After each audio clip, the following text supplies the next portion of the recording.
ராமானுஜா எங்கள் ராமானுஜா, ராமானுஜா எங்கள் ராமானுஜா.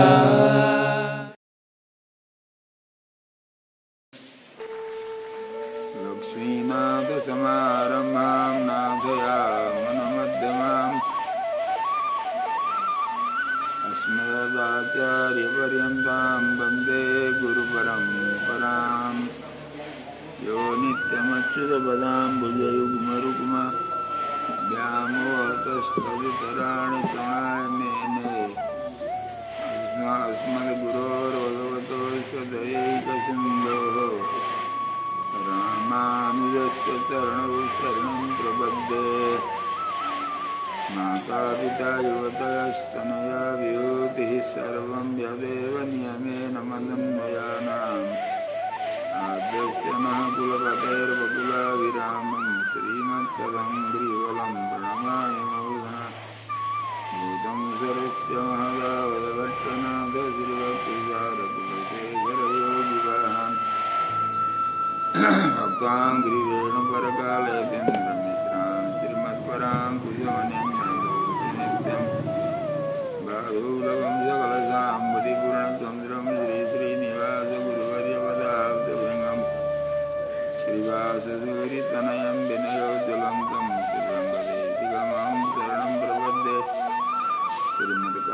श्रीमद्भागवतार्थमर्मविशदीश्वरप्रवीणं गुरुं वेदान्तोभयतात्विकातनिगुणं सन्न्यायरत्नाकरं गोपालन्तर्गुगं नमामि सततं.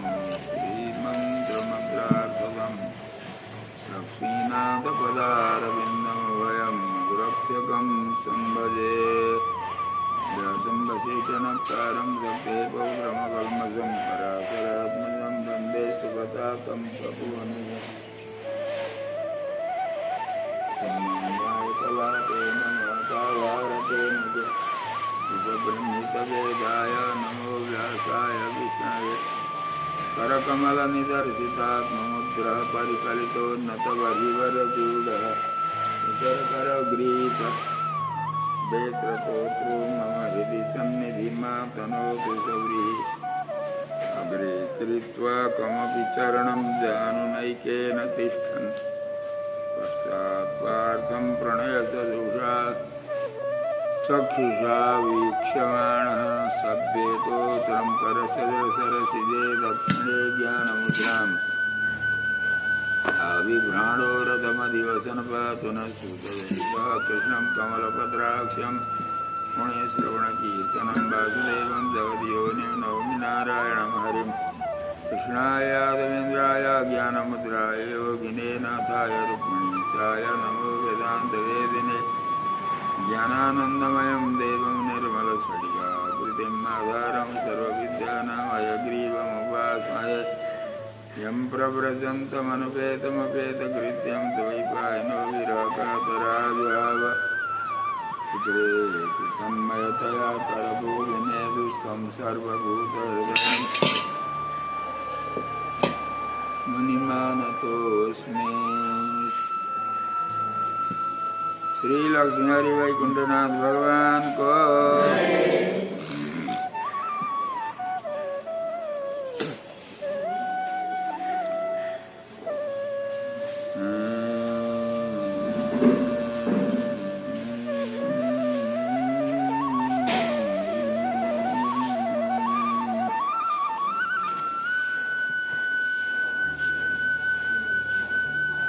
कर्ता भोक्ता हरि नहीं,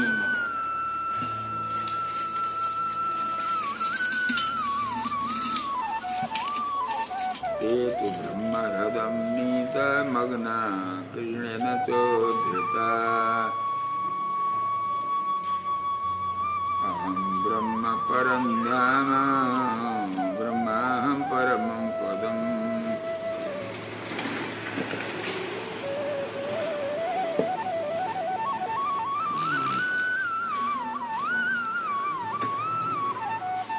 भगवान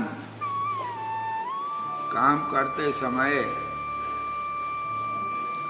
दूसरे के अधीन होकर के करते हैं तो भी अपना स्वातंत्र्य नहीं छोड़ते। भगवान स्वतंत्र ही रहते हैं। जीव किसी भी अवस्था में स्वतंत्र नहीं हो सकता है। यद्यपि अज्ञान के परवश होकर के अपने को स्वतंत्र मानता है, मैं करता हूँ, मैं भोगता हूँ, ये सब समझता है, शरीर को ही आत्मा समझता है, ये देहात्म ब्रह्म है, परंतु स्वतंत्र जीव नहीं है। भगवान ही स्वतंत्र है, भगवान ही करता है, भगवान ही भोगता है। अब यह सबको अनिवार्य बुभुक्षु को छोड़ करके मुमुक्षु जो होते हैं, उनके लिए वो दो प्रकार के होते हैं मुमुक्षु। एक उपासक होते हैं, उपायंतरी, भक्ति को उपाय मानने वाले। दूसरे प्रपन्न होते हैं, भगवान को ही उपाय मानने वाले।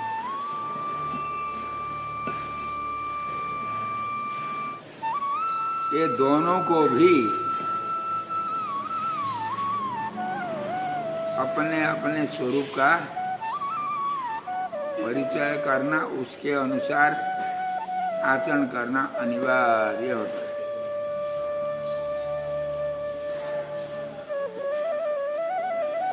देखिए, संसार में उदाहरण हम बताते हैं। किसी काम के लिए अपने ऊपर जिम्मेवारी हो तो उसको ज्यादा चिंता लगती है। यद्यपि अज्ञानी हम लोग अपना कर्तव्य को, स्वरूप को नहीं समझते हैं, भूल करके उच्च पद में जाने के लिए सभी इच्छा करते हैं। परंतु जितना उच्च पद के अधिकारी होकर के उच्च पद में बैठते हैं, उतना ही ज्यादा कष्ट होता है उनको। चिंता का शिकार बनना पड़ता है। चिंता क्या है? चिंता समं नास्ति शरीर शोषणम। चिंता के बराबर शरीर को सुखाने वाला कोई रोग नहीं है।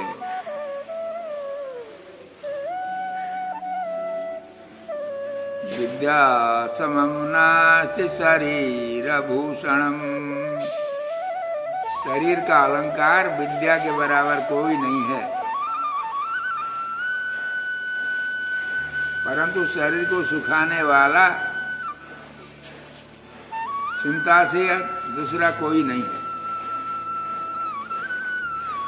चिंता ही विपदाम आस्पदम।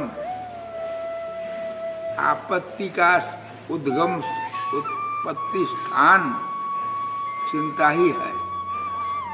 दुनिया भर के रोगों को बुलाता है।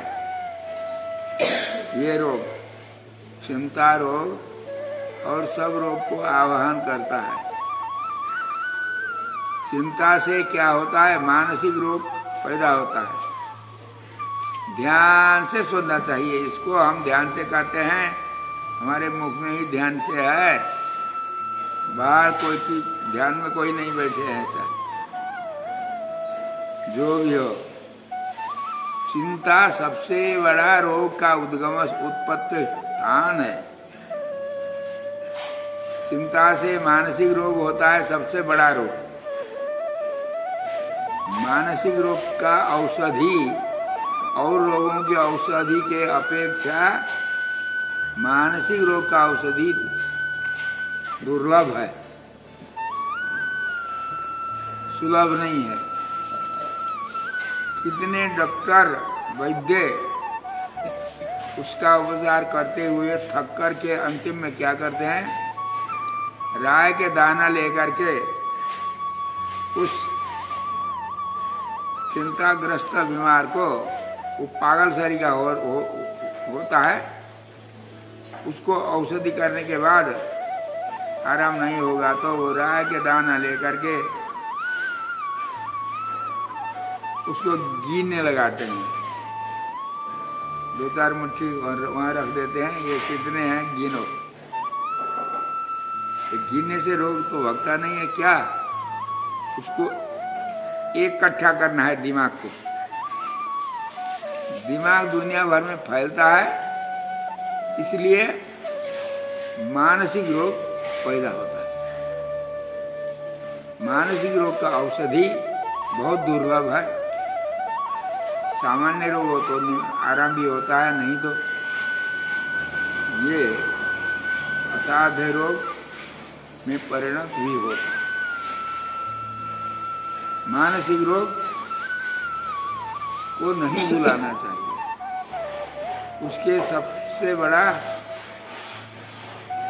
औषधि क्या? परहेज में रहना। परहेज क्या है? चिंता नहीं करना, चिंताजनक व्यवहार नहीं करना। बड़े उच्च स्थान के मालिक आप होते हैं तो ज्यादा चिंता, राजा को राष्ट्र भर की चिंता होती है। धर्म के जो ठेकेदार होते हैं उनको भी यद्यपि इस चिंता में भेद है। भौतिक चिंता ज्यादा सरकार वाले को होती है आजकल, और आध्यात्मिक चिंता धार्मिक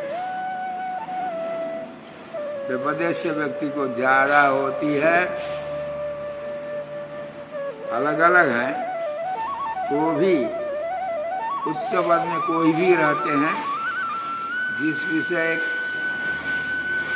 की चिंता किए बिना वो पद को निर्वाह नहीं कर सकते, वो करना अनिवार्य रहता है।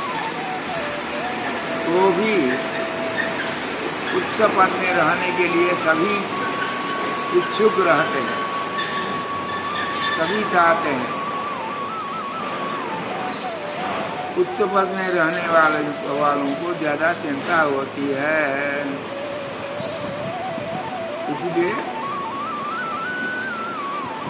चिंता को कंट्रोल करना है तो अध्यात्म ग्रंथ में लगो।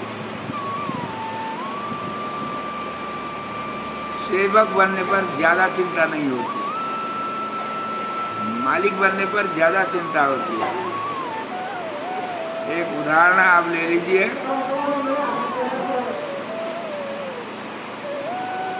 कोई किसान है, किसान खेती करता है, उसने काम करने वालों मजदूरों को लगाता है, कूली आकर के काम करते हैं, लेबर है जो जिनका जो नाम रखते हो। परिश्रम तो वो करते हैं ज्यादा, परंतु आमदनी में और नुकसान में उनको चिंता नहीं रहती है। बस उनका भृत्य जितना है वो लेकर के घर पे जाते हैं, निश्चिंतन सोते हैं। उस व्यापार में, उस खेती में घाटा होगा तो मालिक रोता है, आमदनी होगी तो हंसते हैं। परंतु नौकर को कुछ नहीं चिंता, नौकर को एक चिंता नहीं होती है किसी। हम लोग भगवान को मालिक बना करके सेवक बनेंगे तो चिंता रोग का सबसे बड़ा औषधि यही है। भौतिक चिंता भी नहीं रहेगी। मैं करता हूं, मैं भोगता हूं। जीवात्मा का स्वरूप कर्तृत्व विशिष्ट ज्ञानानंद स्वरूप भी है। ध्यान से सुनना, भोक्तृत्व विशिष्ट ज्ञानानंद स्वरूप भी है। ये कर्तृत्व भोक्तृत्व विशेषण ये क्या करते हैं? काम में प्रवृत्त कराते हैं। मैं करता हूं, जो समझता है कर्ता को बैठे रहना नहीं चाहिए, वो बैठ नहीं सकता है। कर्ता क्या करता है? काम करता है, कोई न कोई काम किए बिना नहीं बैठता। मैं भोगता हूं, कोई समझते हैं। जिसको भूख लगती है उसको काम करना अनिवार्य होता है। काम किए बिना भोजन कैसे मिलता है? नहीं मिलता है। मुझे काम करना चाहिए, ये दृढ़ विश्वास रहता है खाने वालों को। बिना किए भोजन कहाँ से आएगा? तो भोक्तृत्व ज्ञान जिसको ज्यादा है, सामान्य रूप से सभी विशेषण विशिष्टा ज्ञानानंद स्वरूप भगवत शेष आत्मा है, परंतु किसी को कोई विशेषण ज्यादा होते हैं, कोई विशेषण कम होते हैं, सभी को बराबर नहीं। जो शेषत्व स्वरूप को शेषत्व स्वरूप को समझता है, उस शेष का लक्षण क्या है? परगत अतिशय आधाने छया उपादेय तम स्वरूपम सशेष। ऐसी ये नीति को सब कंठस्थ कर लेना चाहिए सबको। शेष किसको कहते हैं? परगत अतिशय आधाने छया उपादेयत्वम शेषत्वम। शेष कौन है? परगत माने स्वामीगत, मालिक जो है भगवान। भगवत भक्तों के लिए भगवान, जिसका भक्त जो होता है उसके लिए वो। तो परा बने भगवान, उनमें निष्ठ जो शेषी है, उन शेषी के इच्छा से उनके सुख भोग के लिए हर हमेशा प्रवृत्त होना, उसको जो होता है उसको शेष कहते हैं। शेष 3 प्रकार के होते हैं, ध्यान से श्रवण करना। शेष 3 प्रकार के होते हैं। एक राजभृत्य, एक मंडप माला, एक गृह स्वामी। ये 3 उदाहरण हैं। शेष 3 प्रकार का होता है, शेषी भी 3 प्रकार के होते हैं।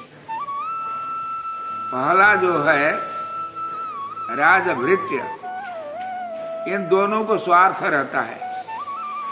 राजा का नौकर क्यों नौकरी करता है? पैसा के लिए, अपने भृत्य के लिए, अपने स्वार्थ के लिए सरकार की नौकरी करता है। नौकर को प्रयोजन है फल प्राप्त करना। राजा क्यों लगाते हैं उसको, क्यों रखते हैं? काम लेना है उनसे। सरकार को काम लेना है, इनको रुपया लेना है। दोनों का मतलब है यहाँ। निस्वार्थ शेषी भी नहीं है यहाँ, शेष भी नहीं है। माला मंडप में देखिए, हम माला ले करके मंडप सजाते हैं। माला ले करके, माला पुष्प ले करके मंडप में हम मंडप पर, कोई भी मंडप हो, उसमें जब उत्सव आता है अथवा हर समय मंडप का श्रृंगार जब करते हैं, तो श्रृंगार का सामान ले करके मंडप को सजाते हैं हम लोग। उसमें स्वार्थ किसको है? उसे स्वामी कौन है? स्वामी माला है। स्वामी को माला नहीं है, मंडप है स्वामी।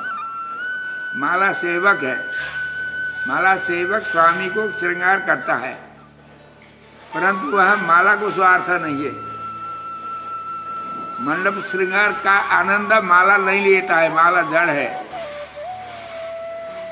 मंडप भी माला का आनंद नहीं लेता है। वहाँ दोनों को स्वार्थ नहीं है। माला को भी स्वार्थ नहीं है, मंडप को भी स्वार्थ नहीं है, उसमें दोनों को नहीं है। ये दूसरा शेषी है। तीसरे कौन है?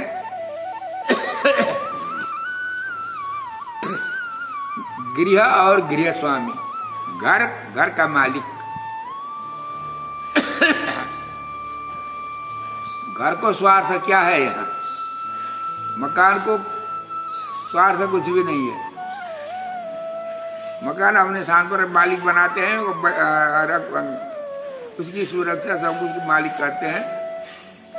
मालिक करते हैं क्या? कौन शेष है? घर और घर का मालिक। मालिक शेष ही है, घर वाले घर शेष है। परंतु यहाँ घर के लिए घर का स्वार्थ कुछ भी नहीं है। मालिक से स्वार्थ घर का कुछ नहीं है। उसको तोड़ो मोड़ो, बनाओ, अच्छा बनाओ, बुरा बनाओ, जो भी हो मालिक के अधीन में। मालिक को सर्व प्रकार से स्वार्थ है। गृह से मालिक को स्वार्थ है, गृह को स्वार्थ नहीं है। जिस प्रकार उसी प्रकार हम लोग राजभृत्य के समान भी नहीं है, माला मंडप के समान भी नहीं है, गृह गृह स्वामी के बराबर। घर के स्थान में हम हैं और गृह स्वामी के स्थान पर भगवान है। घर किस लिए? स्वामी के लिए ही है। घर के लिए घर नहीं है, मालिक के लिए है। उसी प्रकार हम किसके लिए है? भगवान के लिए ही। भगवान के स्वार्थ के लिए हम हैं। गृह के स्थान पर हम हैं, मालिक के स्थान पर भगवान है। इसको समझ लेना, भूलना नहीं, कंठस्थ कर लेना, व्यवहार में इसको ले आना। गृह स्वामी गृह के सदृश हम भगवान के प्रति चेतन। हमारा स्वार्थ कुछ भी नहीं है। हमारा स्वार्थ नहीं समझना चाहिए। मुझे कुछ चाहिए, मेरे लिए भी है, अर्धम अर्धम। कोई कहते हैं ना 50-50 हमारे बांट लेते हैं। किसी को 60, किसी को 40 नहीं है, तो ऐसा नहीं। भगवान हम दोनों भाई के तरह हिस्सेदार नहीं है। हम भगवान का शेष ही हैं। भगवान के प्रयोजन के लिए हमको रहना चाहिए। कर्ता भोक्ता भगवान ही हैं। अब उदाहरण बताते हैं हम, इसको नहीं बोलना। एक पाठ हो गया ये। कर्ता भी भगवान भी हैं, भोक्ता भी। तो फिर आपको प्रयोजन नहीं हो तो आप क्या करोगे? अरे भाई, मालिक के लिए रहना ही प्रयोजन है हमारा। मालिक के लिए होने में क्या फायदा है? उपायांतर करोगे, भक्त बनोगे, तो भक्त बनने के लिए कितना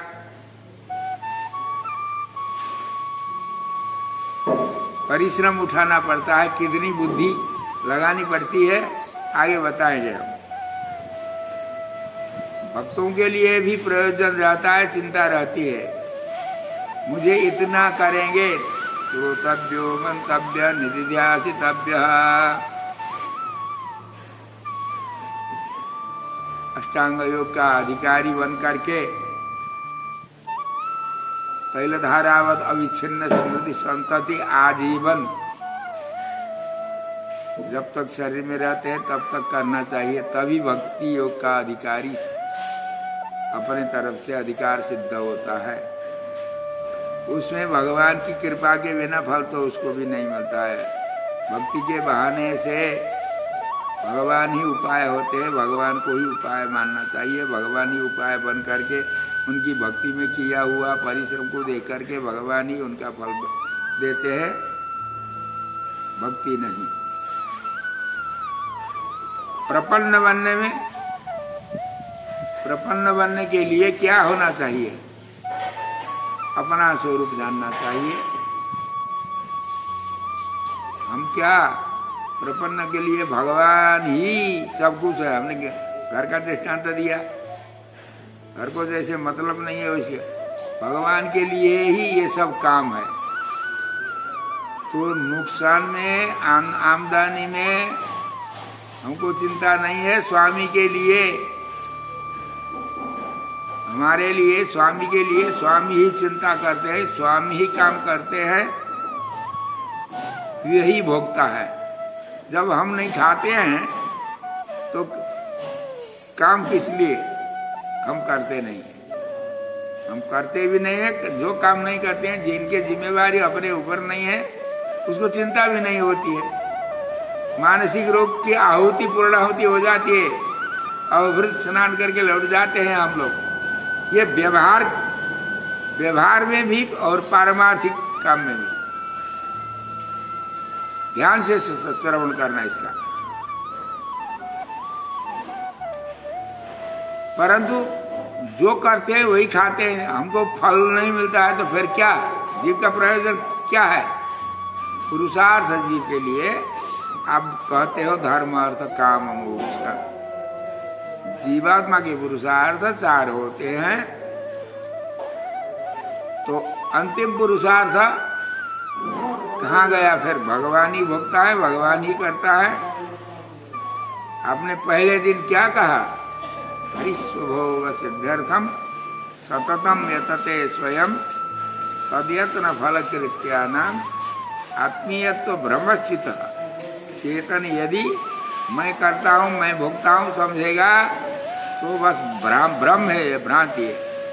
रस्सी को सांप समझना जैसा है वैसा ही है, सीप को चांदी समझना जैसा है वैसा ही है। ब्रह्म है, गलत है बिल्कुल।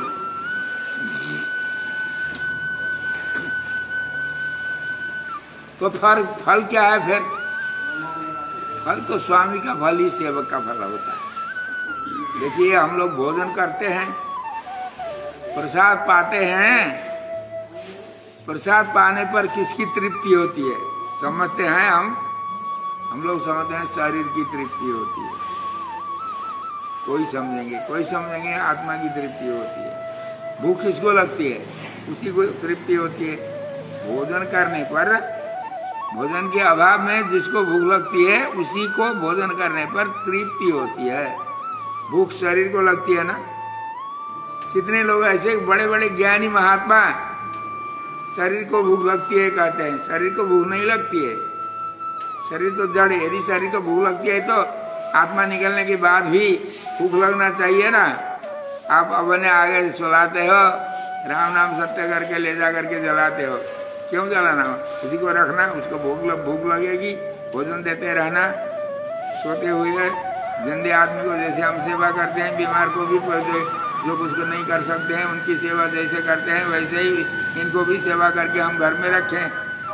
परंतु 4 दिन रखोगे तो दुर्गंधी से बैठ नहीं सकोगे घर में। तो शरीर के लिए न तो शरीर को भूख लगती है, न शरीर को खिलाते हैं हम, न तो शरीर तृप्त होता है। हाँ, भूख किसको लगती है? शरीर के भीतर जो आत्मा है उसको भूख लगती है, उसी को खिलाते हैं हम। भोजन के बाद तृप्ति आत्मा को होती है, परंतु शरीर भी तंदुरुस्त रहता है ना। आत्मा की भूख समाप्त होने के बाद, आत्मा की तृप्ति होने के बाद, स्वामी कौन है? आत्मा है। आत्मा की तृप्ति होने के बाद साथ साथ में शरीर की भी तृप्ति हो जाती है। इसी प्रकार भगवान की तृप्ति होते ही हमारी भी तृप्ति हो जाती है। क्यों? हम क्या हैं? हम तो शरीर है ना भगवान के। जैसे जड़ शरीर की तृप्ति आत्मा के होने पर शरीर की तृप्ति होती है, उसी प्रकार जीवों की तृप्ति भगवान की तृप्ति होने पर जीवों की तृप्ति स्वतः सिद्ध है। क्यों? भगवान आत्मा है, जीव शरीर है। यात्मन तिष्ठन् यमात्मा न वेद यस्य आत्मा शरीरम यह पृथिव्यां तिष्ठन् पृथिवी तम न वेद यस्य पृथिवी शरीरम। वेद का उद्घोष है। इसलिए भगवान ही करता, भगवान ही भोगता है। जब भगवान को करता भोगता समझेंगे तो हमारी चिंता नहीं होगी, हमको चिंता नहीं होगी अपने लिए। केवल भगवत कैंकर्य के लिए कैंकर्य तो नहीं बिगड़ता है, स्वामी का निग्रह तो नहीं, निग्रह पात्र तो हम नहीं बनेंगे, यही चिंता करना है। बैठे रहना कुछ नहीं करना नहीं है। स्वामी की सेवा ही कर्तव्य है हमारे लिए। मेरा प्रयोजन कुछ भी नहीं है, भगवान के मुखोल्लास के लिए भगवान की आज्ञा पालना करना है, इतना ही कर्तव्य है और कुछ नहीं है मुझे। इसके लिए उदाहरण दृष्टांत हम बता रहे हैं आज। कर्ता कुलालो नतु दंड चक्रे, कर्ता कुलालो नतु दंड चक्रे, व्यापार चक्र भ्रमणं यथाहु, कुंभस्य भोक्ता घट संविधाता, एवं समेषां हरिरेव कर्ता। देखिए कितना अभी माँ के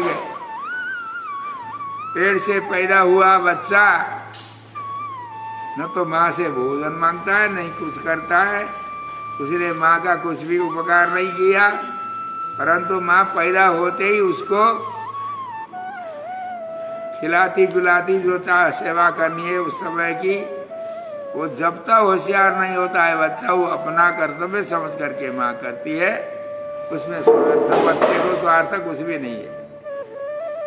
इसी प्रकार चेतन को कुछ भी स्वार्थ नहीं है, भगवान के लिए स्वार्थ है। भगवान के स्वार्थ के भीतर भीतर चेतन का स्वार्थ पूरा हो जाता है। तो करता कैसे? जैसे कुम्हाल है, कुम्हाल घड़ा बनाता है, हम ये बार बार बताते हैं आपके हृदय में बैठ जाए, इसलिए आज का तो पाठ यही है।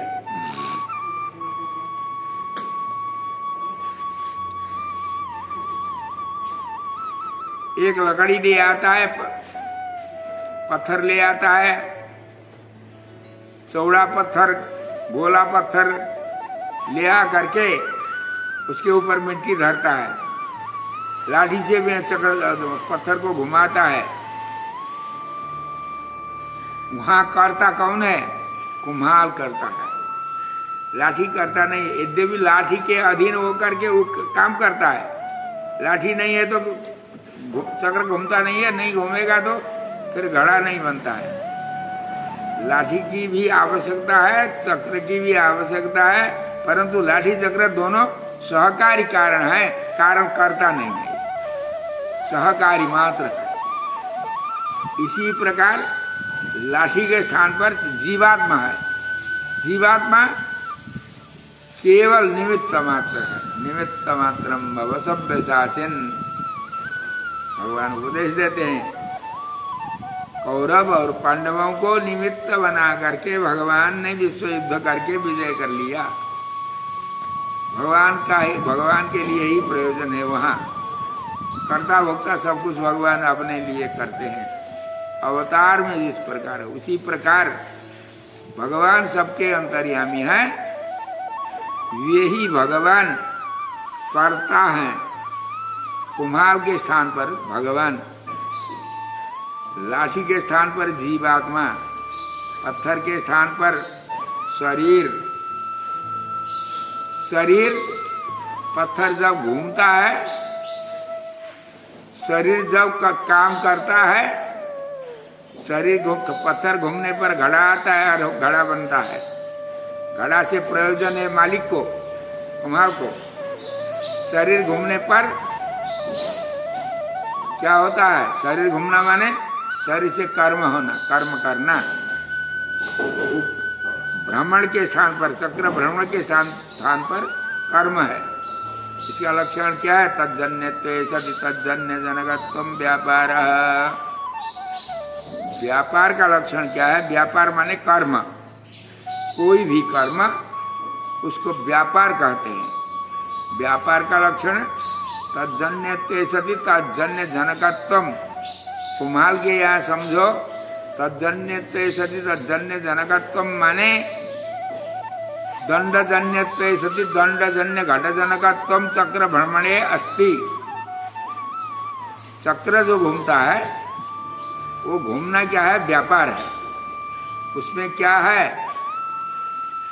दंड से भ्रमण पैदा होता है, घड़े को पैदा करता है, स्वयं दंड से स्वयं पैदा हो करके अपने घड़े को पैदा करता है भ्रमण। जिस प्रकार उसी प्रकार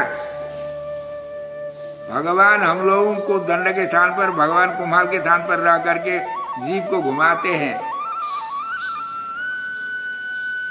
तब शरीर घूमता है। भगवान जीव को पकड़ के घुमाते हैं, जीव के द्वारा, लाठी के द्वारा, पत्थर के तरह शरीर घूमता है, माने कि शरीर से काम होता है। उस शरीर से किया हुआ कर्म क्या है? व्यापार है। करता नहीं है, भोगता भी नहीं है। वो व्यापार भी करता भोगता नहीं है, शरीर भी करता भोगता नहीं है, जीव भी करता भोगता नहीं है। करता भोगता कौन है? भगवान ही है। जैसे वहाँ घड़ा से प्रयोजन कुम्हार को ही है, और न तो पत्थर को है न लाठी को है। ये करता भी नहीं है, भोक्ता करता कुम्हार है। उसी प्रकार यहाँ भगवान ही करता भोक्ता है। तो फिर इसका प्रयोजन क्या है? कर्ता कुलाल नदुदंड चक्रे व्यापार चक्र भ्रमणं यथाहु कुंभस्य भोक्ता घट संविधाता एवं समेवं हरिरेव करता। इसी प्रकार भगवान ही करता है। समझ लिए जितना अपनी तत्कुंभकारेण समोहरिस्तु दंडेन तुल्य खलु जीवराशि। कुंभकार माने कुम्हार, उसके स्थान पर हरि है भगवान, दंड के स्थान पर जीवात्मा है, चक्रेण देहो, चक्र के स्थान पर शरीर है, भ्रमण के स्थान पर कर्म है, शरीर से जो कर्म होता है। इन श्लोकों को कंठपाठ कर लेना पहले अर्थ के साथ।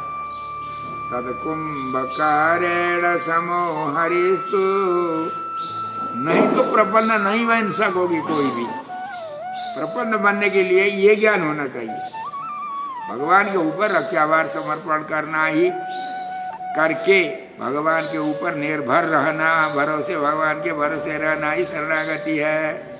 जब भगवान सब कुछ करने वाले हैं, ये ज्ञान नहीं होगा तो कैसे निर्भर रहोगे? कुछ नहीं। दंडेन तुल्य खलु जीवराशि चक्रेण देहो भ्रमणेन कर्म कर्ता न भोक्ता सच जीव उक्तः। सच जीव वो जीवात्मा करता न भोक्ता, न करता है न भोक्ता है। हम करता भोक्ता नहीं है। करता भोक्ता को क्या होता है? कर्ता को चिंता लगती है, भोक्ता को भी चिंता लगती है। चिंता को भगाने की औषधि यही है, यही ज्ञान। ज्ञान के बाद आचरण। आचरण इसमें कुछ नहीं है, फावड़ा चलाना नहीं है, बोझा ढोना नहीं है, बुद्धि को लगाना ही है। कर्ता न भोक्ता सदजीव उक्त।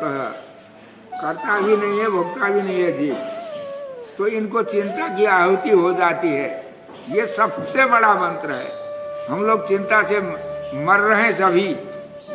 खाली अपनी शरीर की चिंता नहीं करते हैं, लड़के की चिंता करेंगे, बहू की चिंता करेंगे, नाती की चिंता करेंगे, उनकी बहू की चिंता करेंगे, पोता की चिंता करेंगे। करते करते 7 पीढ़ी तक की चिंता करने पर भी हमारी तृप्ति नहीं होती है। चिंता की तृप्ति ये व्यर्थ है। हम न तो करता न तो भोक्ता, भगवान ही करता भोक्ता सब कुछ है। निर्भर रहो। मानसिक रोग का सबसे बड़ा औषधि यही है। व्यापारो नाम तज्जन्य तज्जन्य जनकत्वम व्यापार, ये लक्षण है। तज्जन्य सती व दंडजन्य सती, दंड जब घूमता है तब चक्र घूमता है। चक्र घूमने पर क्या होता है? घड़ा उत्पन्न होता है। वहाँ जैसे वैसे ही यहाँ जीवात्मा को भगवान घुमाते हैं, जीव को घूमने पर शरीर घूमता है, शरीर घूमने पर कर्म होता है, वो कर्म है व्यापार। कर्ता कौन है? भगवान ही है, कुमाल की तरह। तज्जन्य सती तज्जन्य जनगतम व्यापार। तत्र माने वहां कुमाल और घड़ा में दंडजन्य सती दंडजन्य घटजनकत्वम चक्र भ्रमणम। दंड से दंडजन्य होकर के घड़ा को पैदा करने वाला कौन है? चक्र भ्रमण, चक्र घूमता है, वही घूमना। यहाँ अत्र तो जीवजन्य सती जीवजन्य सुख दुख जनकत्व। जीव घूमता है तो क्या शरीर को घुमाता है। शरीर घूमने पर, घूमना माने क्या है? कर्म करना, शरीर से कर्म होता है। उस कर्म का फल सुख दुख कौन खाता है? घड़े को का प्रयोजन जैसे कुमार को है, उसी प्रकार सुख दुख जीवात्मा को है। तो किसको है? जीव के भोक्ता कौन है? सुख दुख के भोक्ता ये है, परंतु प्रयोजन किसके लिए है? मालिक के लिए।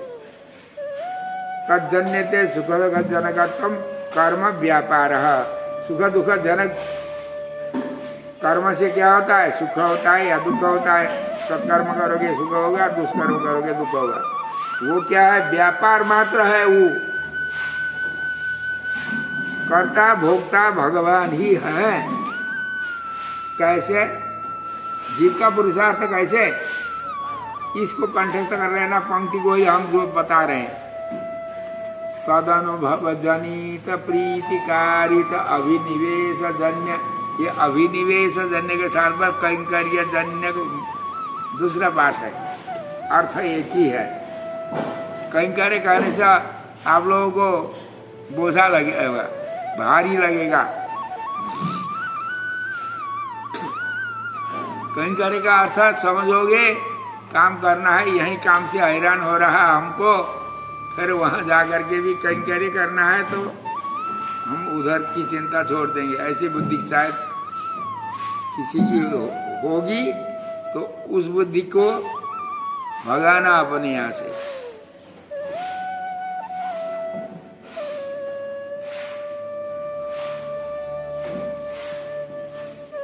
तदनुभव जनित का अर्थ है। तत् माने तत् शब्द का अर्थ क्या है? जानते हैं ना? तत्पदमनुत्तमम विष्णु सहस्र नाम। तत् माने भगवान। इस पंक्ति का पदार्थ लगना चाहिए। तत् माने भगवान, उनका अनुभव माने भगवान का, भगवान के कल्याणों गुणों का भगवान के साथ भगवान का अनुभव करना माने चिंतन करना जीव का कर्तव्य है।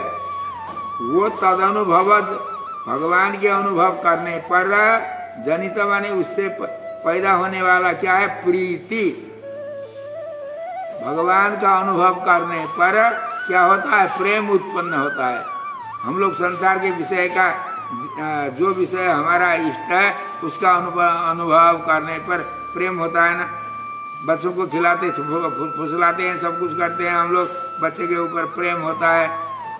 कोई अपनी भी इष्ट वस्तु है, उसको उसका अनुभव करने पर हमको प्रेम उत्पन्न होता है संसार में। जैसे वैसे ही भगवान का अनुभव जीव जब करता है जाकर के कल्याण गुण क्या, तो उस अनुभव करने पर प्रेम होता है। वह भगवान के प्रति जीव का प्रेम उत्पन्न होता है। वो प्रेम से उत्पन्न होने वाला कौन है? अनुभव जनित प्रीति है। प्रीति से कारित वो प्रेम क्या कराता है? अभिनिवेश जन्य। अभिनिवेश, अभिनिवेश किसका नाम है? आसक्त होना, अत्यंत आसक्त होना। कोई दुर्विषयी व्यक्ति कोई सा हो, वो हर हमेशा विषय का ही चिंता करता रहता है हमेशा। जिस प्रकार संसार में आसक्त व्यक्ति, उसी प्रकार भगवान में अत्यंत आसक्त होना। अपने को भी भूलना और सबको भूल करके केवल भगवान के ऊपर। वासो यथा परिकृतम मदिरा मदंध। भागवत शुरू में न तो अपना चिंता, मदिरा कोई पीता है ना खूब पेट भर, वो अंधा हो जाता है बजरा पीने के बाद, तो क्या करता है, अपने को भी नहीं जानता है, दूसरे को भी नहीं जानता है, बेहोश होकर के। ज्यादा पी लिएगा, बेहोश होकर के वो अपना दूसरे का किसी का नहीं समझता है। वो जिसकी आवेश होती है उस अवस्था में उसी को समझता है, उसी के ऊपर बकता रहता है। जिस प्रकार उसी प्रकार भगवान में अभिनिवेश हो, भगवान से इतर और किसी का भी स्मरण नहीं करेगा, वो अपने को भी स्मरण नहीं करता है, दूसरे विषयों को किसी को भी स्मरण नहीं करता है, भगवान को ही स्मरण करता है, बारंबार भगवान में आसक्त रहता है, भगवान में आसक्त। क्या करूं क्या करूं, कहीं करे करते हो ना, कहीं करेगा अर्थ क्या है, किम करोमि इति यह बदती तस्य भावः कैंकर्यम। मैं क्या करूं, हम लोग को कोई सेवा करने का कहेंगे तो हम मन तो लगता नहीं है, तो भी उनकी आज्ञा उल्लंघन करनी नहीं है, ऐसा समझ करके काम करते हैं। ये सेवक नहीं है हम। कहीं करेगा अर्थ क्या है, काम भगवान की सेवा करना। सेवा करते करते अब आज्ञा जिस सेवा के लिए भगवान दिए हैं, अथवा हमारे मालिक को भगवान सेवा जितनी करने के लिए आज्ञा दिए है वो तो पूरा कर रहे हैं हम। पूरा होने से पहले इसके बाद फिर क्या करें, खाली रहना नहीं है। एक काम करो, उसके बाद उसको पूरा नहीं होते ही दूसरे काम के लिए फिर प्रार्थना करना, फिर आज्ञा देंगे, फिर उसको करना, करते ही दूसरे के लिए प्रार्थना करना। इसका नाम है कैंकर्य। किं करोमि यह वदति तस्य भावः तत्कैंकर्यम। कैंकर्य है प्रेम से उसमें आसक्त होकर। अब यह कैंकर्य क्या है, परसों बता दिया आपको। सद्य प्रसूता स्तन पूर्ण दूधा धेनुर्यथा पदस बुभुक्षयेव। और आता है किसी को, अरे हाय भाई हम इसके लिए यहाँ नहीं आते हैं, बैठने के लिए आते हैं, ठीक है कोई बात नहीं। तो कारित अभिनिवेश जन्य, वो अभिनिवेश आसक्ति, उससे क्या पैदा होता है, भगवत आनंद। भगवान को आनंद लगता है, भगवान को आनंद लगता है। बच्चे आकर के माँ के गोद में नाचने लगता है ना, तो माँ को आनंद आता है, बच्चे को आनंद आता है। बच्चे को जितना आनंद आता है उसके क्या गुना ज्यादा माता जी को आनंद आता है। तो चेतन की आसक्ति भगवान में देखने के बाद भगवान को बड़ा आनंद आता है।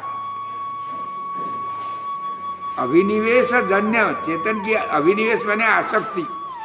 भगवान में जिस चेतन की आसक्ति को भगवान देखते हैं, वो चेतन के मेरे ऊपर देखो, ये मुझे पीठ दिखा करके अनादिकाल से आज तक संसार में भटकता रहा,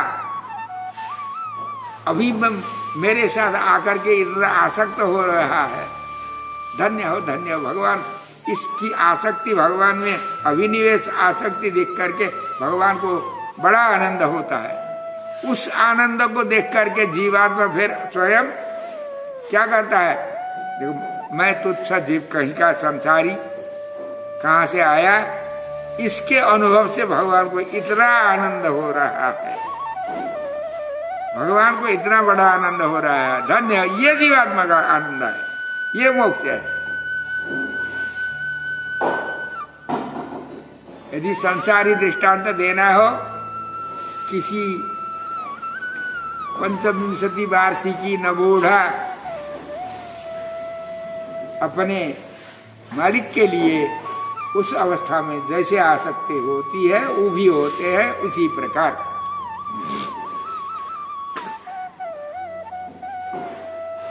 जीवस्य पुरुषार्थः, ये कौन कहते हैं भाई, उपनिषद का उद्घोष है ये। अहमन्नम भृगुवल्ली का अंतिम मंत्र है, इसका अर्थ अहम अन्नम। अरे भाई आप तुम कौन हो, भगवान पूछते हैं। जीव कहता है अहम अन्नम, अन्न माने आपका भोग्य पदार्थ मैं हूँ, आपका भोग्य पदार्थ मैं हूँ। तो फिर अहम अन्नम, तुम क्या खाते हो?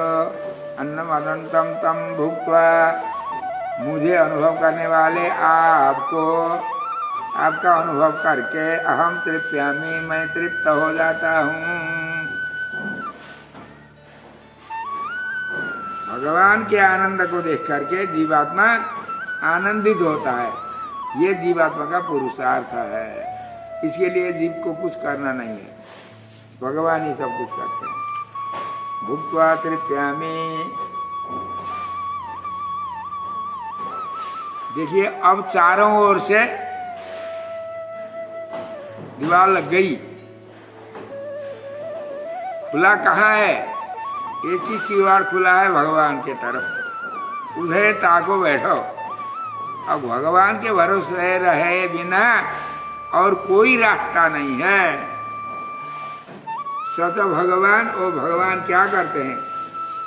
अब भगवान ऐसे जीवों को कैसे रक्षा करते हैं? भक्ति प्रपत्ति व्याधिकृत्य तादृश पुरुषार्थ प्रदानेन चेतना रक्षति। चेतन को भगवान कैसे रक्षा करते हैं? भक्ति प्रपत्ति व्याधिकृत्य। तब इस चेतन के लिए भगवान भूखे थे, संसार का चेतन को ले जा करके इसको आनंदित बनाते हैं, इनका अनुभव स्वयं करते हैं। अपना अनुभव देख करके चेतन आनंद होता है।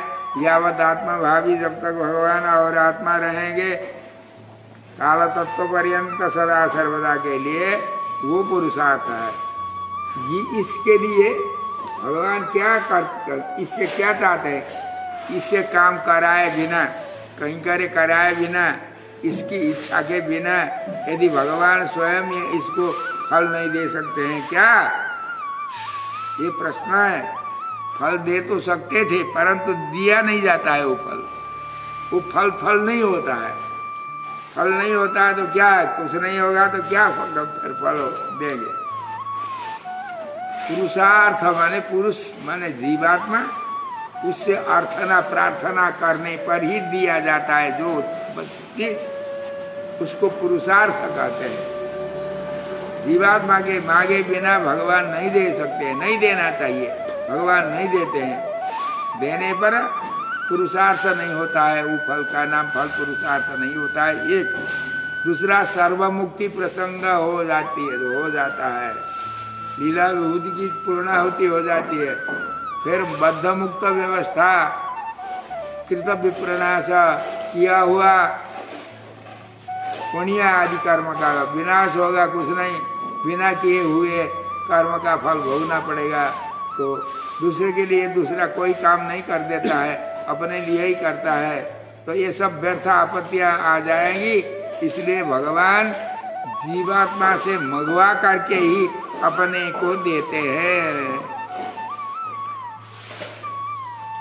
भक्ति प्रपत्ति व्याधि कृत्या, भक्ति और शरणागति को बहाना बना करके तादृश पुरुषार्थ, वो जो जिस पुरुषार्थ का वर्णन किया वो देते हुए चेतन की रक्षा करते हैं। लीला विभूति में हो या परम पद में हो, भगवान ऐसे भक्ति प्रपत्ति को उपाय बहाना बना करके फल देते हैं, जीव की रक्षा करते हैं।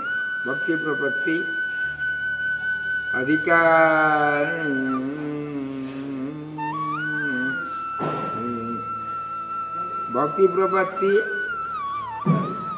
भक्ति प्रपत्ति का अधिकारी को आचरण। हाँ देखिए, अब ध्यान से सुनना। भक्ति प्रपत्ति बहाना बना करके, निमित्त बना करके फल देना चाहिए भगवान को।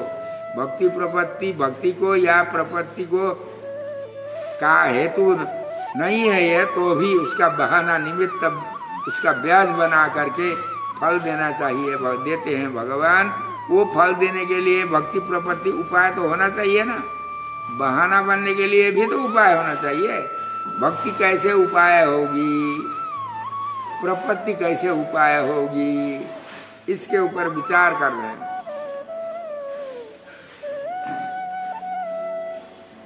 न कर्महीनम ज्ञानेन। इस श्लोक का अर्थ ठीक से लगाना। न कर्महीनम ज्ञानेन न तत्तेन न ते अपि भक्त्या ताभ्यम न सातानि न वैराग्येण तन्नतैः। कहाँ का मंत्र है ये? भारद्वाज संहिता है।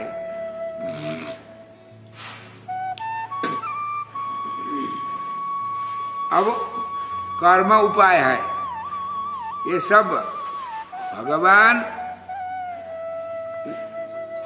उपाय होते हुए भी इनके बहाना से भगवान काम करते हैं, इनको ब्याज बना करके। इनको ब्याज बनाने के लिए क्या करना चाहिए? भक्ति योग का अनुष्ठान करना चाहिए, कर्म योग का अनुष्ठान करना चाहिए, वैराग्य विरक्त होना चाहिए, वैराग्य का अनुष्ठान करना चाहिए, ज्ञान का अनुष्ठान, ज्ञानी बनना चाहिए। नहीं तो ये ब्याज नहीं हो सकते हैं। ब्याज नहीं होंगे तो भगवान फल नहीं दे सकते हैं।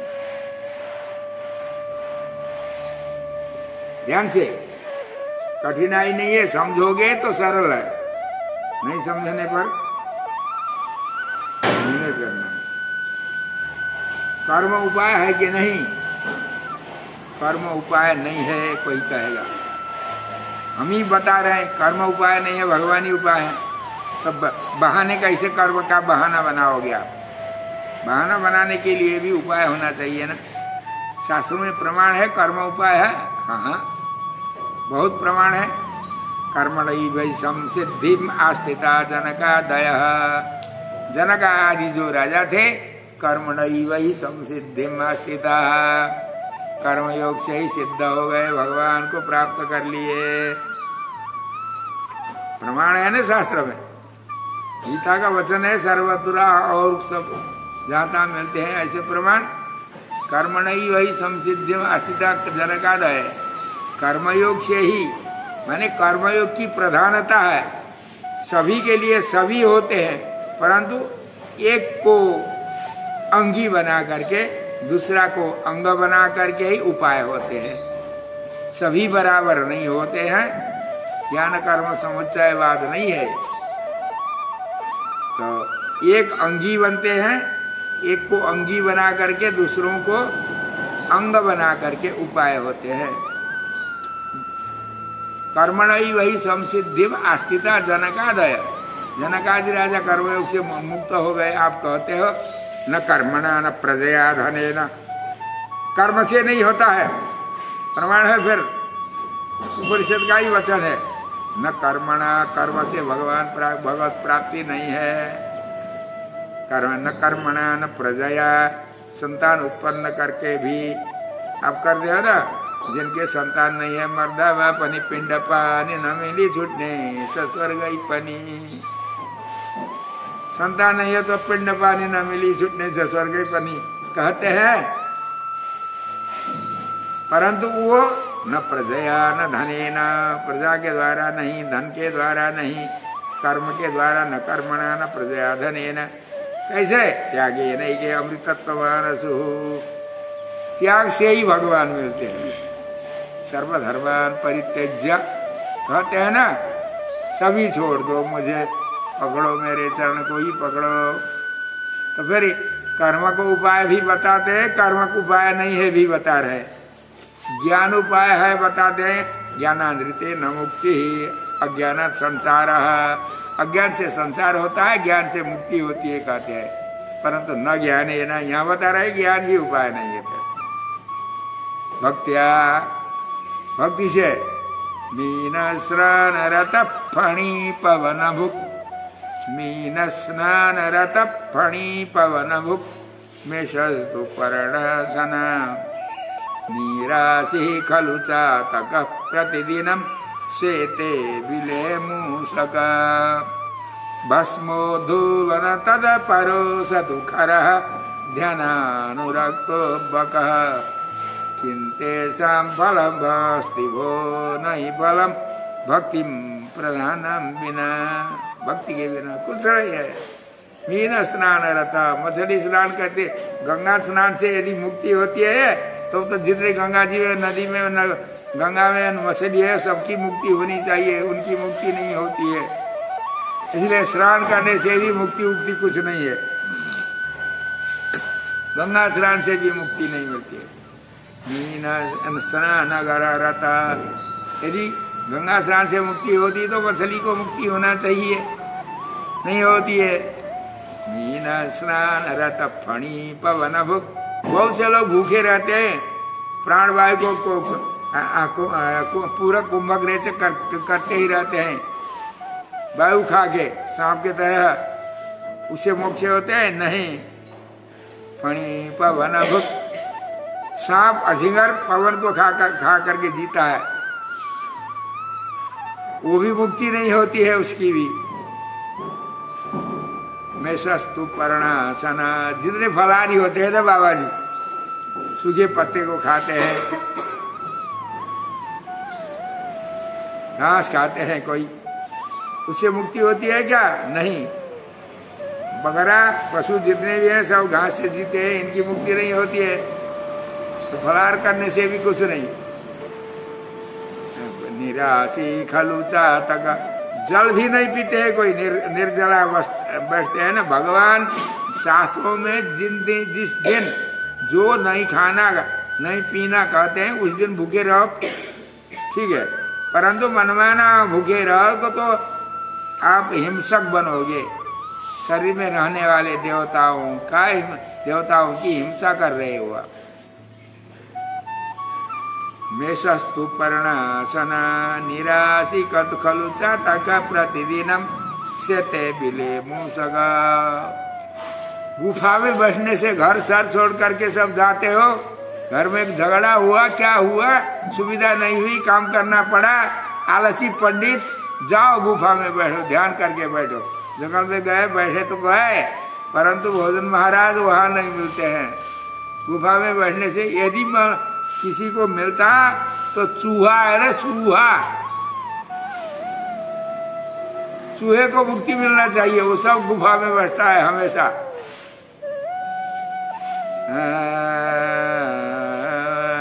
मीन स्नान रहता फणी पवन भूमे सल्तो पर्णासन निराशी खलु चातक प्रतिदिनम सेते बिले मूसक। भभूति लगाते हैं, भस्म लगाने से ही यदि मुक्ति मिलती है, मिट्टी लगाने पर मुक्ति मिलती है, तो भस्मोधूलन तद पर सतुखर। धोबी का गधा बोझा ढो करके किनारे पे ले जा करके छोड़ देता है। कल परसों का राख है ना किनारे में, राख का ढेर है, उसी राख में जा करके लौटता है प्रतिदिन। गधे की मुक्ति होनी चाहिए, परंतु गधा भी मुक्त नहीं होता है। केवल भस्म धारण करने से यदि मुक्ति हो तो भस्मोद्धूलन तद परो सतुखर ध्यानानुरक्तो बका। ध्यान से मुक्ति होती है, कहते हैं ना, श्रोतव्यो मंतव्यो निध्यासितव्यो।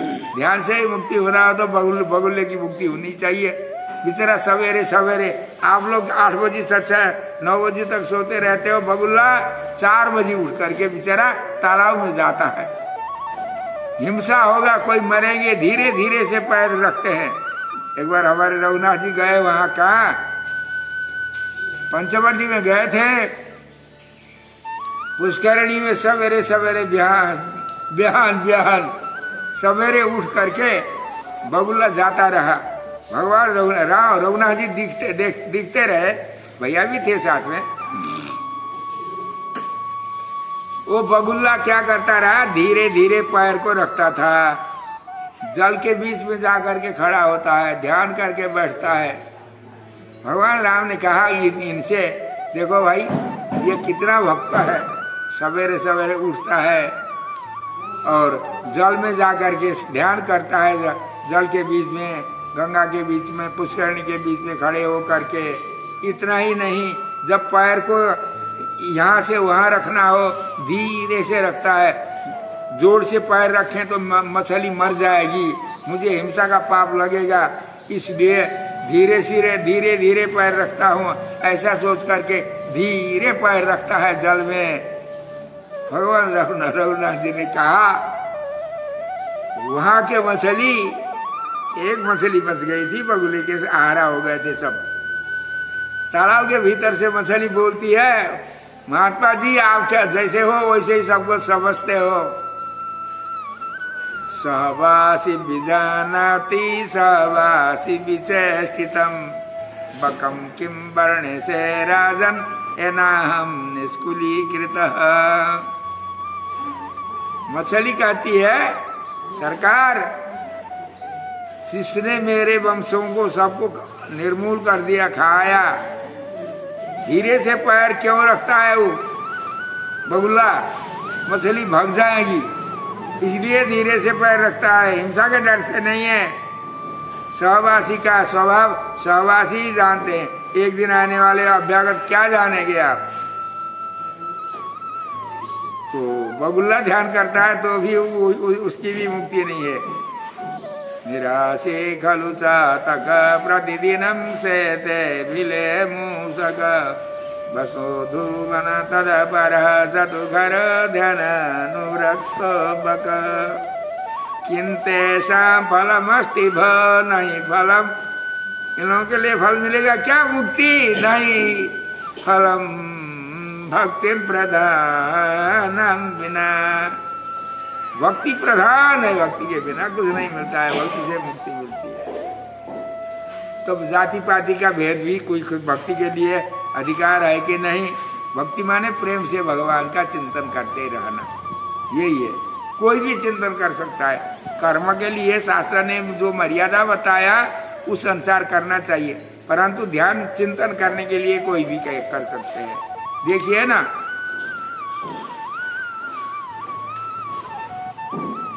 का जाति विदुरस्य यादव पते, क्या है? का जाति विदुरस्य यादव पते उग्र से किम पौरुषम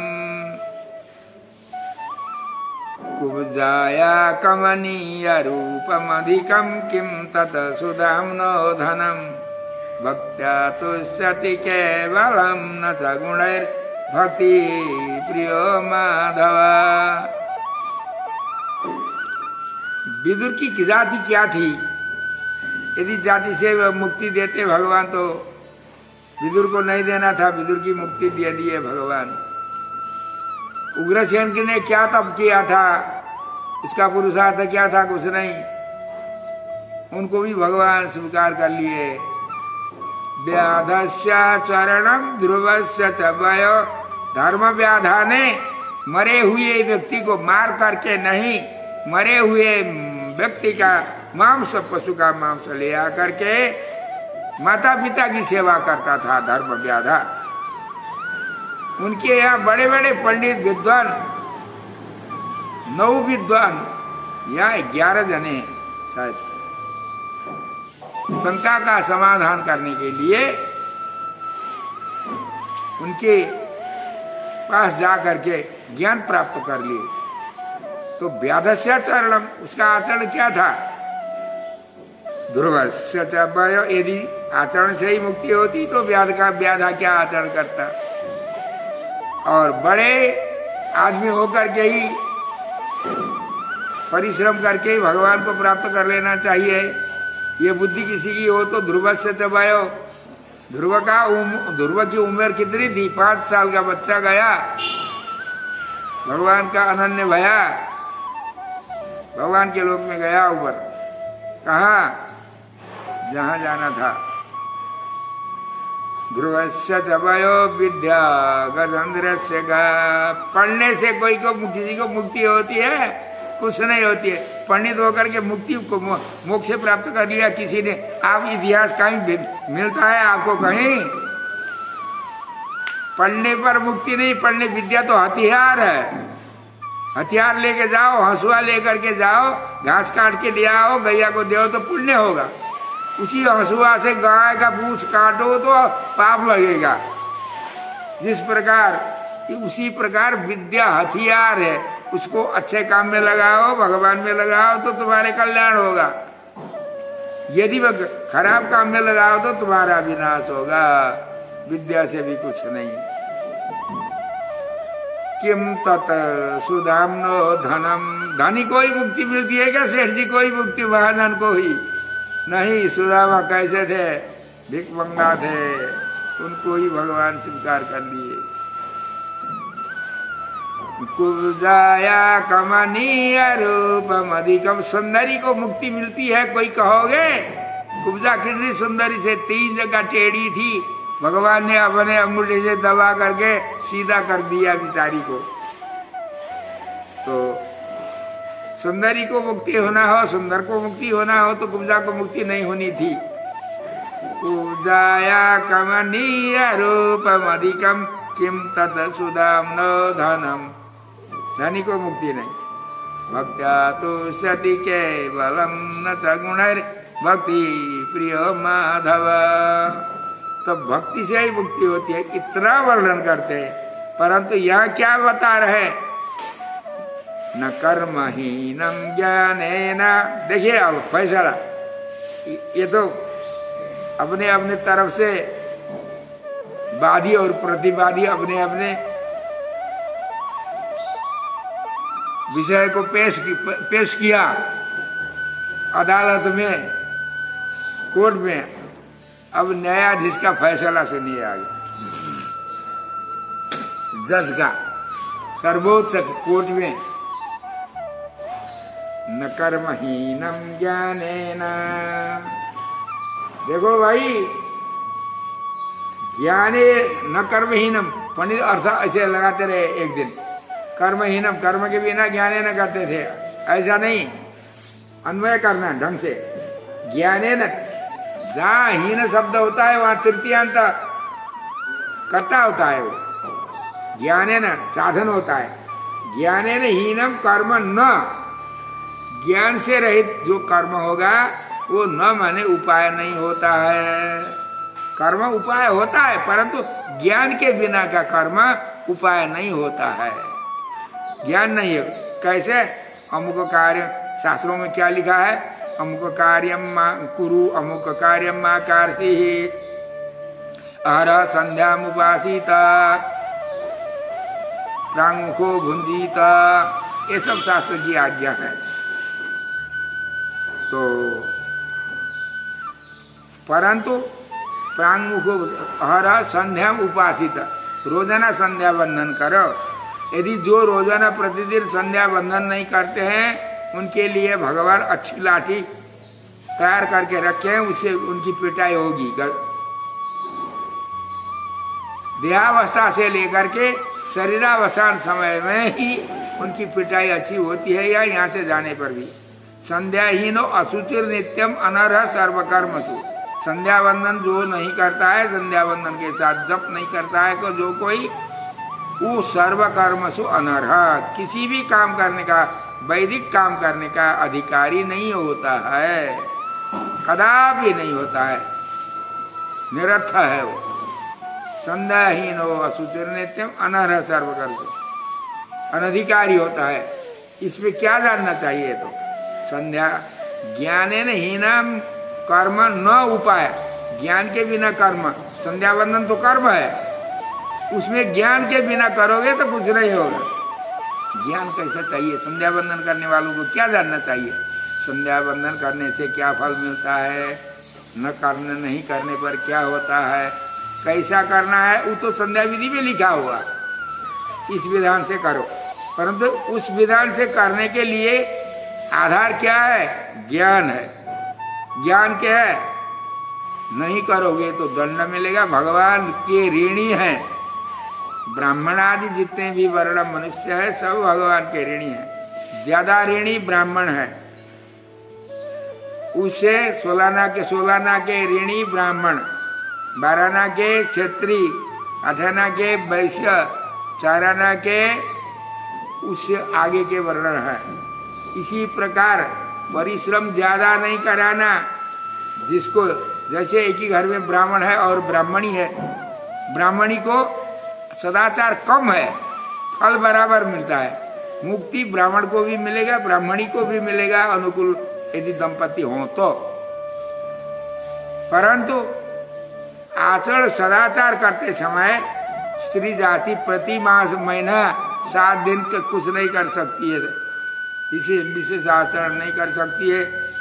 4-5 दिन तक तुम अपना मुंह नहीं दिखा सकती है सबको। यदि रजस्वला का कोई सज्जन दर्शन करेगा तो क्या होगा, वो आधा पाप इनको आ जाता है। शास्त्र कहता है क्या इसका, कीटाणु इनके कीटाणु उनमें चरते हैं, इसीलिए इनको रोग लगता है। पाप का फल वही है, प्रत्यक्ष रोग का अनुभव करना पड़ेगा, परंतु हमको पता नहीं लगा। देखिए ना कितने रोग ऐसे होते हैं, वो बिल्कुल उनकी सब आधा शरीर कीड़ा पूरा खाता है, तब तक पता नहीं लगता है। उसके बाद जब मरने की अवस्था आती है तब पता लगता है। कितने रोग ऐसे होते हैं। तो इस प्रकार से प्रथमावस्था में हम उस दिन जगन्नाथ जी के यहाँ ये बता रहे थे, एक सज्जन ने रोक दिया हमको। उस अवस्था में 3 प्रकार का रज होता है शरीर में।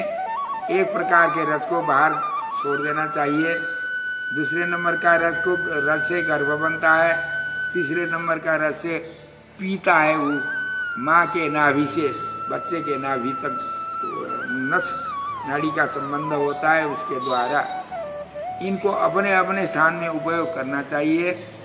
और 2 अवस्था में, मासिक धर्म की अवस्था और प्रसूति अवस्था में अंतर वस्त्र नहीं लगाना चाहिए, अन्य और अवस्था में लगाना चाहिए।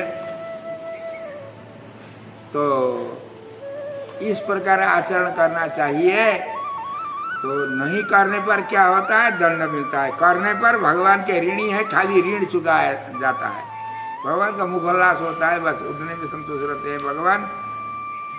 यदि नहीं करोगे तो नित्य कर्म में, नैमित्तिक जो कर्म होते हैं, जो अपने नित्य नैमित्तिक काम में 3 प्रकार के कर्म होते हैं, उनको अपने अपने ज्ञान के अनुसार आचरण करना। हमको कहाँ जाना है, कल 2 रास्ता बताए थे। धूम मार्ग से जाना हो तो धूम मार्ग का ज्ञान करना पहले, तब कर्म करो। अपने लिए अनुष्ठान करना है या पिंड प्रदान करना है। और जिरादि मार्ग से आपको परम पद जाना हो तो उसी के अनुसार अपना अनुष्ठान भी करो और पितरों को पिंड प्रदान आदि भी करो। ये ज्ञान है। इस ज्ञान के बिना वैसे ही खाली कर्म करोगे कुछ नहीं है, नहीं कर्म का फल नहीं मिलता है, कर्म उपाय नहीं बन सकता है। इसीलिए ज्ञानेन हीनम कर्म न उपाय, ज्ञान के बिना का कर्म उपाय नहीं होता है। अच्छा, और न तत्तेन न ते अपि, तेन विना तत् ज्ञानमपि न कर्म, तेन बिना फिर ज्ञान के बिना कर्म नहीं उपाय बनता है, कर्म के बिना ज्ञान भी उपाय नहीं बनता है, कर्म के बिना ज्ञान भी उपाय नहीं होता है। ते अभी ज्ञान कर्म वो दोनों भी, भक्ति बिना, भक्ति के बिना लगाना पदार्थ, ते अभी बने कर्म और ज्ञान दोनों भी, भक्तिया बिना, भक्ति के बिना, भक्ति नहीं है, प्रेम नहीं है, उसमें रुचि नहीं है, तो व्यर्थ हो जाते हैं, फल नहीं मिलता। और सावाने भक्ति भी उपाय नहीं होती है, ताभ्यम बिना, कर्म ज्ञान के बिना भक्ति भी उपाय नहीं होती है। भक्त्या ताभ्यम न सातानी न वैराग्येण तन्न तहि, वैराग्येण बिना तानी अपि, वैराग्य के बिना कर्म ज्ञान भक्ति तीनों उपाय नहीं होते हैं। वैराग्य होना चाहिए। वैराग्य का अर्थ क्या है, विराग निष्फलत्वधि, भगवान मुझे चाहिए, भगवान से अतिरिक्त संसार के कोई विषय मन मुझे नहीं चाहिए। ध्यान करने बैठोगे, संसार का चिंतन करते रहोगे, जब करने बैठोगे, ध्यान में बैठोगे, हंसुआ तलवार फावड़ा का ध्यान करोगे तो व्यर्थ हो जाएगा, कुछ भी नहीं। तो वैराग्य उस विषय से वैराग्य, विरक्त होकर के जिस काम को करते हो उसी में लगन होना चाहिए। वैराग्य बिना तत् तानी, वैराग्य बिना तानी, वो तीनों उपाय नहीं होंगे। और तही बिना, ये सबके बिना तद वैराग्यम अपि, वैराग्य भी नहीं, उपाय नहीं होगा। ये कर्म, ज्ञान, भक्ति और वैराग्य, इनको एक को अंगी बना करके दूसरे को अंग बना करके आचरण करना ही करने पर ये सभी के सब उपाय बनते हैं। इन उपायों को निमित्त बना करके भगवान बहाना बना करके जीव की रक्षा करते हैं। प्रपत्तिले तरदछ कोई वंशान, ज्ञानी भये मात्र प्रपन्न हुंसन। उसी अर्थ को हम बता रहे हैं आगे। प्रपत्तिले तरदछन, प्रपत्ति से शरणागति से पार तो होते हैं, परंतु ज्ञानी भय, ज्ञान जिसको नहीं है वो प्रपन्न होने के लिए शरणागति सबसे सरल उपाय है, परंतु उसके लिए ज्ञान की आवश्यकता है। जिसको ज्ञान कुछ भी नहीं है तो कैसे उपाय ये करेंगे? ध्यान से सुनना। तो ज्ञान की आवश्यकता है सर। उपायांतर करने के लिए कम ज्ञान की आवश्यकता है, शरणागति करने के लिए और ज्यादा ज्ञान की आवश्यकता है। प्रपत्तिले तरदछ कोई वंशन, ज्ञानी भय मात्र प्रपन्न वंशन। सरल है अर्थ। प्रपन्न बनने सदुपाय है क्या है? रस वार्ता विषम डूबे, रस वार्ता में डूब करके आप ज्ञान कर लो तभी प्रपन्न बनोगे, नहीं तो प्रपन्न नहीं बन सकते हैं। प्रपन्न बनने के लिए देखिए, अब यह प्रपत्ति प्रपन्न नहीं बनेंगे,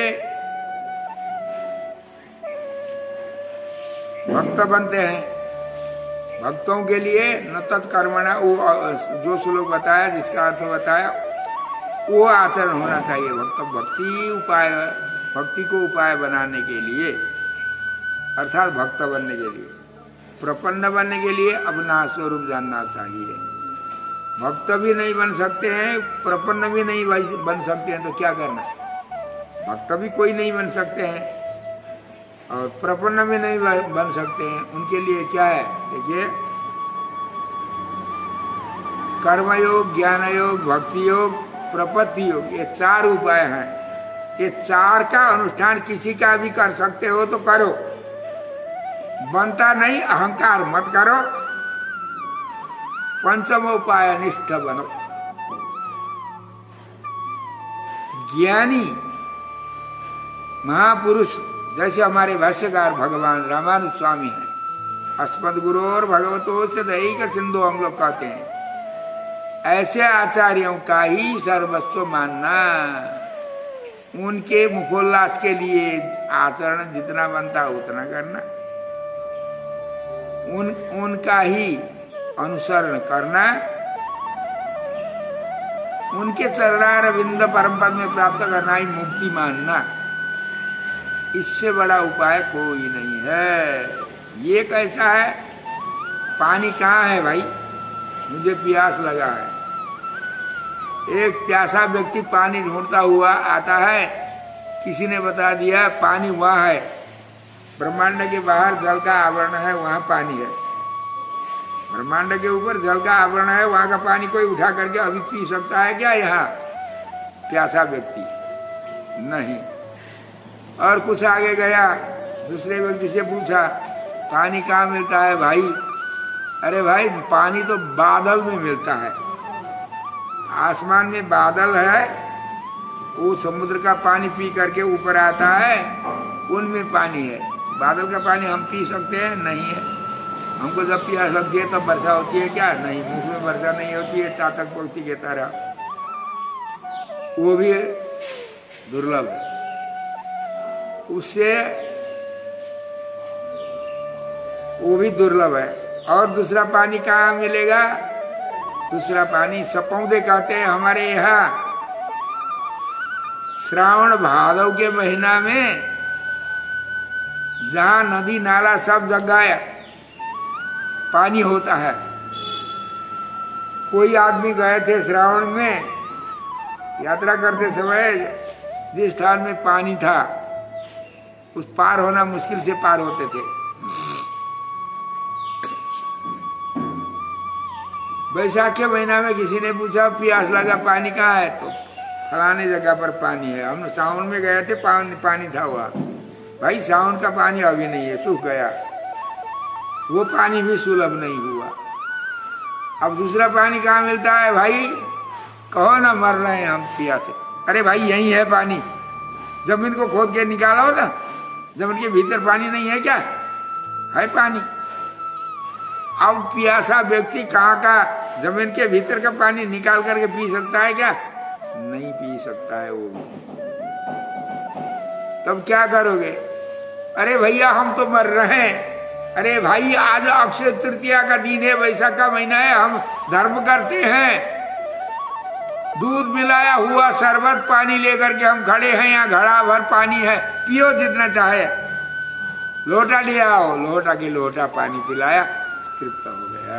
कितने पानी के सांस पर रहा?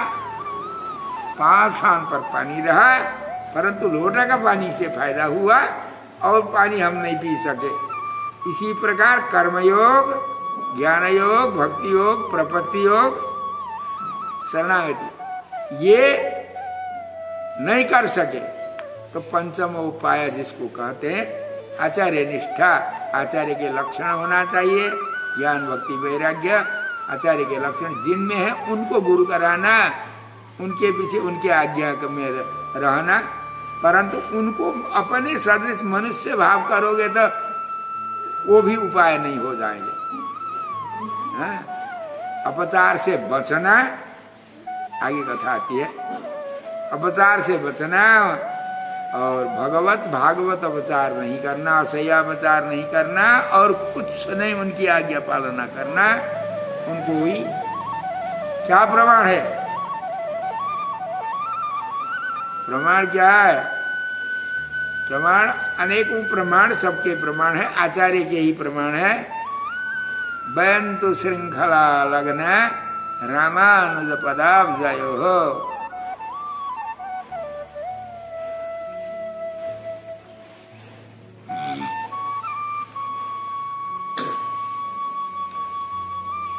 आचार्य का चरण ही उपाय है। भगवान एक बार हमारे रामानुज स्वामी को अनन्य जो थे स्वामी जी कुरेश स्वामी है ना, दाशरथी कुरेश, ऐसा आंध्रपूर्ण स्वामी वगैरह, स्वामी जी ने पूछा, कुरेश स्वामी जी ने की मुक्ति कैसे? देखो भाई मेरी मुक्ति होगी तो तुम्हारी भी मुक्ति होगी। आपकी मुक्ति कैसे होगी? महापूर्ण स्वामी जी मुक्ति होगी तो आपकी, उनके ही कैसे होगी?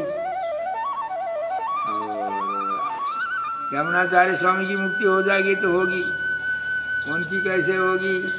राम मिश्र की होगी तो उनकी कैसे होगी? पुनरिकाक्ष की होगी तो उनके कैसी होगी? नाथमणि की होगी तो, अलवार की होगी तो, करते करते विश्वक्षर की, लक्ष्मी माँ की, भगवान भी यदि वैकुंठ में है तो हमारी मुक्ति हो जाएगी। भगवान नहीं हो तो नहीं हो, परम पद में तो रामानुजांग्रि शरणोस्मि कुल प्रदीप, रामानुजांग्रि चरणोस्मि कुल प्रदीप, वंशस्तु यामुन मुनेः सच नाथ वंशः, वंशः परांकुशमुने सचसोऽपि देव्या नाथस्तवेति वरदस्मित वेक्षणीय। हे वरदराज भगवान, आप इनका संबंध, आपका वंशक में मेरा भी पैदा होना हुआ, मैं भी पैदा हुआ। आपके वंश कौन है? अस्मद गुरुभ्यो नमः से लेकर के श्रीधराय नमः तक गुरु परंपरा। ये तो कुएं की रस्सी जोड़ी हुई, रस्सी के स्थान पर है, बाल्टी के स्थान पर हमारे आचार्य हैं, पानी के स्थान पर हम हैं, ऊपर से श्रीमन नारायण रमा वैकुंठ परमपदनाथ रस्सी को खींच लेंगे आचार्य परंपरा को, तो हमको भगवान का चरणारविंद अवश्य मिलेंगे। भगवान का मिले नहीं मिले, आचार्य चरण मिलने पर भगवान जरूर मिलते हैं। उनको आचार्य को भगवान मिले हैं तो उनको मिले हैं तो हमको भी मिलेंगे, उनके साथ हम अलग नहीं रहेंगे। रामानुज पदाम्भोज। इसलिए आचार्य के चरणारविंद को ही फल साधन जो मानते हैं, अवतार से मनुष्य बुद्धि करेंगे तो फिर यस्य ज्ञान दीप प्रदे गुरौ मर्त्या सद्धि श्रुतम तस्य सर्वम कुंज रसौचवत। परंतु इतर मनुष्य के बराबर उनको आचार्य को मनुष्य भावना करके कोई अनादर करे, ऐसा भावना से समझे। आदर सामान्य व्यक्ति को दंड देने पर जितना पाप लगता है, आदर नहीं करने पर ही ज्ञानी महात्माओं का अपराध लगता है। तो उनसे बच जाना और कोई नहीं है। ये पंचमोपाय जो कर्म ज्ञान भक्ति प्रपत्ति वैराग्य किसी में समर्थ नहीं है, उनका आचरण नहीं कर सकते हैं। इनकी आज्ञा पालना करना, इनके साथ संबंध रखना, आचार्य संबंध ही संसार से पार कर देता है। श्री लक्ष्मी हरि वैकुंठनाथ भगवान को